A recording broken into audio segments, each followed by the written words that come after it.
Bersama dengan Damar Prasetyono, Wali Kota Magelang. Selamat malam Pak Damar, apa kabar? Selamat malam Mbak Bunga, kabar baik. Baik, Pak Wali, pertanyaan pertama saya Pak. Kenaikan UMK ini menjadi 2,42 juta begitu ya. Bagi para pekerja ini adalah kabar yang sangat baik. Bagaimana Bapak melihat kenaikan ini sebagai momentum untuk meningkatkan produktivitas tenaga kerja agar UMKM di Magelang ini juga bisa ikut naik kelas di tahun ini, Pak Damar? Ya, terima kasih Mbak Bunga. Jadi kami sudah menetapkan UMK kita di angka 2.420.000.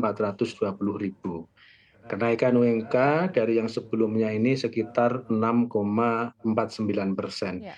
Tentunya ini hasil atau proses komunikasi kami, proses diskusi panjang kami dengan Dewan Pengupahan Daerah lewat serikat pekerja dan juga dunia usaha. Artinya apa, Mbak? Berapa UMK yang kita putuskan ini sudah atas kesepakatan daripada dunia usaha maupun serikat pekerja yang ada di Kota Magelang. Tentunya ini kabar baik bagi pekerja yang ada di Kota Magelang. Tentunya ini sudah melewati proses yang sesuai dengan PP nomor 49 tahun 2025 tentang perubahan kedua atas PP nomor 36 tahun 2021. Dan ini sudah berdasarkan dengan perhitungan-perhitungan yang matang, seperti inflasi, juga pertumbuhan ekonomi daerah. Contoh di Kota Magelang ini inflasi di angka sekitar 2,86%. Tentunya pertumbuhan ekonomi linear juga, alhamdulillah di angka 6,05%. Artinya ini sudah di atas rata-rata dari Provinsi Jawa Tengah maupun nasional. Ya. Saya ucapkan juga terima kasih atas dukungan dari berbagai pihak dan alhamdulillah kondusif, Mbak, Ya. dan bisa diterima oleh pihak-pihak terkait. Baik, Pak Damar, dengan adanya kenaikan UMK ini begitu ya, tentu ini ya kabar baik bagi warga Kota Magelang begitu. Tapi ini juga tentunya menjadi tantangan juga nih Pak bagi pelaku usaha kecil dengan standar upah yang baru ini. Nah, langkah-langkah apa Pak yang telah disiapkan pemerintah kota agar kenaikan upah ini justru menjadi penyemangat bagi UMKM untuk berinovasi dan juga memperluas pasarnya, Pak Damar? Tentunya ini menjadi momentum bagi UMKM khususnya di Kota Magelang untuk terus berinovasi, mendorong efektif dan efisien mereka dalam berusaha. Ya. Kita juga ada pendampingan juga dari DPP KUM Kota Magelang, karena tadi Mbak Bunga menyampaikan bahwa tarif distribusi di bidang parkir ini kita turunkan juga. Karena ini juga berdampak juga kepada UMKM yang ada di Kota Magelang. Ini tambah rame. Jadi orang parkir itu sekarang sudah nggak perhitungan lagi. Akhirnya apa yang terjadi? UMKM, toko-toko yang ada di Kota Magelang ini, alhamdulillah tambah rame dan tentunya yang kita harapkan pertumbuhan dunia usaha di Kota Magelang semakin maju. Karena apa, Mbak Bunga? Ya. Kami ini kan kota jasa dan kota perdagangan. Jadi sektor jasa dan perdagangan adalah penopang utama pertumbuhan ekonomi yang ada di Kota Magelang. Ini menjadi visi besar kami yang harus dipedomani dan tentunya program-program ini linear dengan visi kami, kota jasa dan perdagangan. Dan tentunya dengan kenaikan upah minimal kota ini, kami berharap bahwa UMKM ayo lewat pendampingan pemerintah, ini saya yakinlah mereka akan tentunya tambah inovatif, tambah kreatif.